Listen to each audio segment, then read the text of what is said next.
The Backrooms. Ahead lies a path that no other human has yet discovered. Entity number 150, Stalkers. Private chat log, hidden chat, Isaac007. Hey Jim. Jimmy Limmy. What's up? Isaac007. I need your help. Isaac007. Are you still on level 33, the Infinite Mall? Jimmy Limmy. Yeah, what's going on? Isaac007. Something's watching me. Jimmy Limmy. Well, is it a human? Shouldn't be an issue if it is. Just leave. Isaac007. That's the thing. I don't know. Jimmy Limmy. 3 question marks. Isaac007. If it's human. Jimmy Limmy. How? Isaac007. It's so stoic. It's just kinda staring at me. Jimmy Limmy. Uh, Isaac007. Shit, do you know what that thing is? Jimmy Limmy. Don't think so. That's weird though. I'd get the fuck out of there. Isaac007. It's been following me for the past 30-ish minutes. Jimmy Limmy. Wait, let me check the archives, RQ. Maybe I can help you out.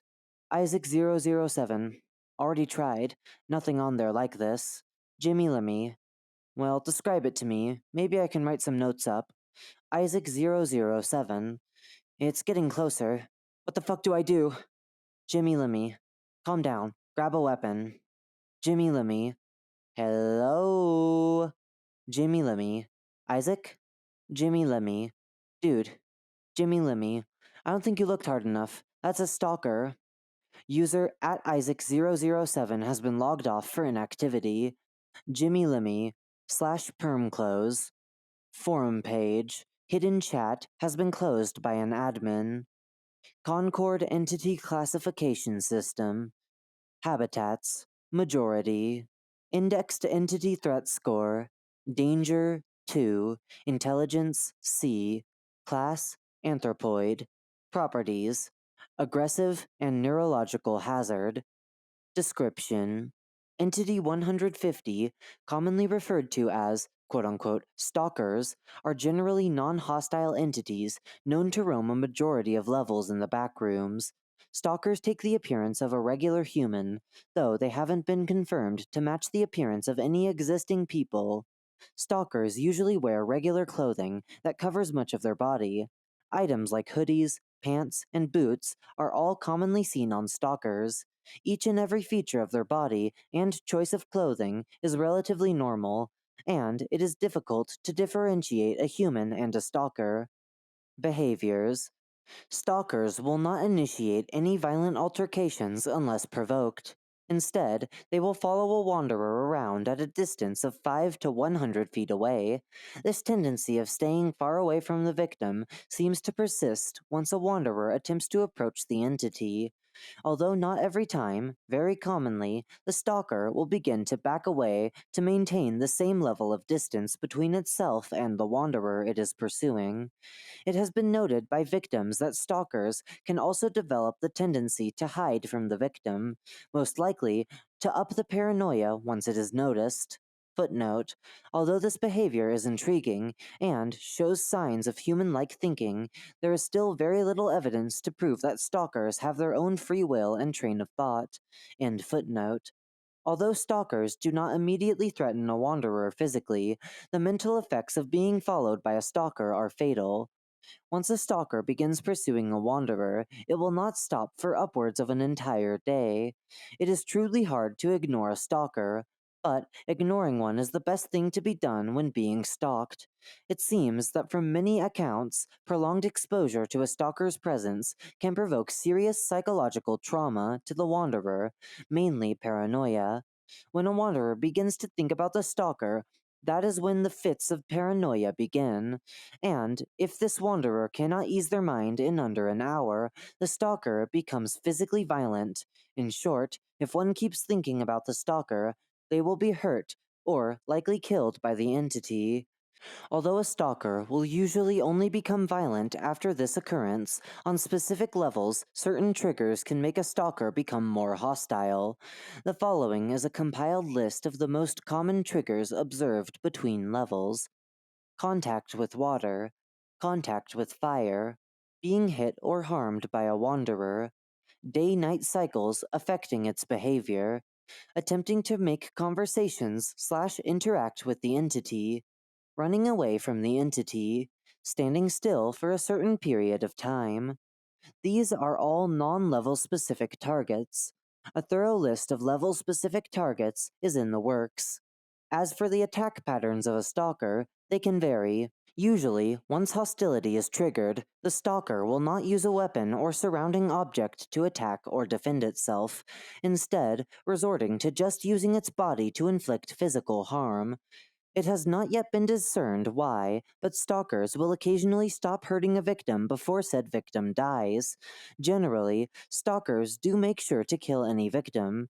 After this, they will simply leave the victim, allowing the body to rot on the floor.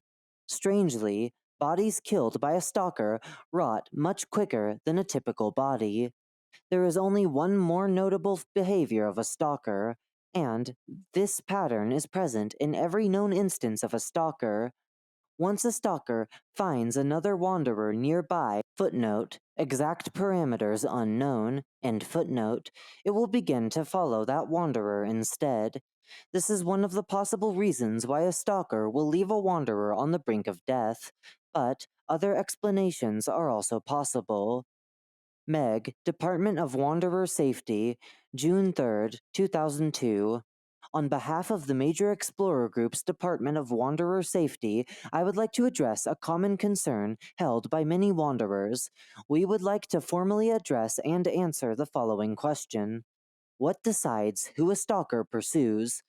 Although many field tests have been done to attempt to answer this, it is yet unknown the exact reason why a stalker chooses to pursue who it does.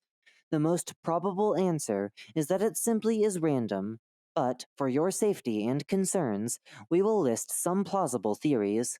Stalkers choose the first wanderer they see. This theory was half proven, as we have found that if a stalker is pursuing a wanderer, it will immediately begin following the next wanderer that comes within a certain undetermined radius of it. Stalkers pursue wanderers who are alone.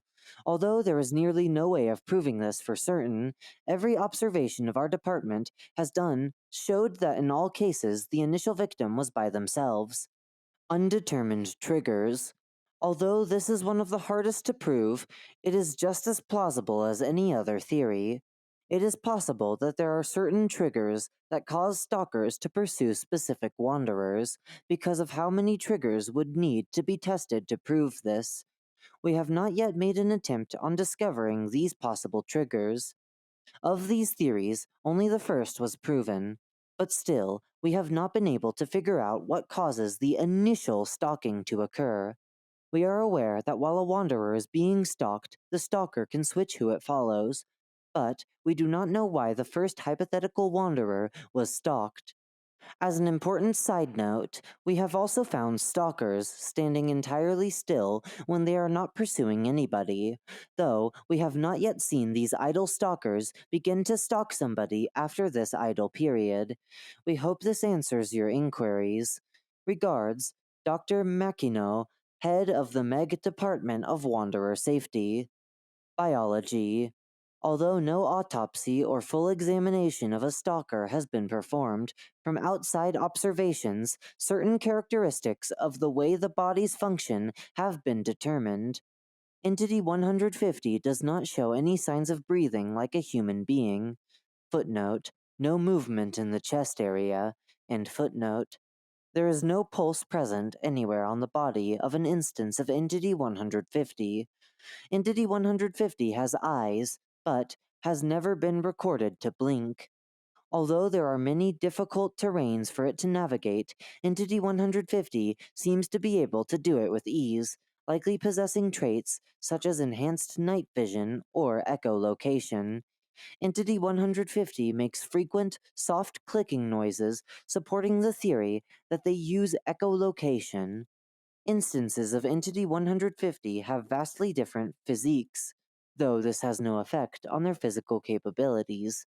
The reason for the lack of thorough medical analysis is because it would require the constant thought of the stalker being observed, and, as of yet, no instance of the entity has been successfully killed, making a biopsy or autopsy even more strenuous.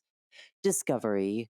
It seems that stalkers have been around for as long as records go, but the first recorded encounter is held in online records. This information was gathered through a series of notes, though only two are relevant to the encounter. Open file, Stalker Encounter 1.doc. The following is a typed version of the quote-unquote A notes found on level 61, floating skyscrapers. This specific note is theorized to have taken place on level 77, the underground train. Sometime in December, I got woken up earlier than usual today by one of the guys from the Meg. I still haven't learned his name, but I've seen him around before, so I decided to do whatever he said without question. Just a bit pissed that he woke me up so early. My eyelids were practically begging to close for another minute. Like, come on, man, it isn't boot camp. Anyway, he asked me to fetch almond water because apparently that's what my job today is. I got up and walked a few train cars down, looking under seats, inside cabins, wherever I could. By the end of it all, I had 2 hands full of thermoses. But that isn't the weird bit of today. Let me tell ya, shit got weird. This dude kept looking at me from another cart. I went ahead and walked to the other cabin. Pretty tensed up to fight. Maybe he wanted my water. I don't know. Once I had shut the door of the cabin, I saw him with his head practically pressed against the glass of the other door. I ignored it. Still December, same day, ran out of room. Hi. So, the guy kept following me, cabin after cabin.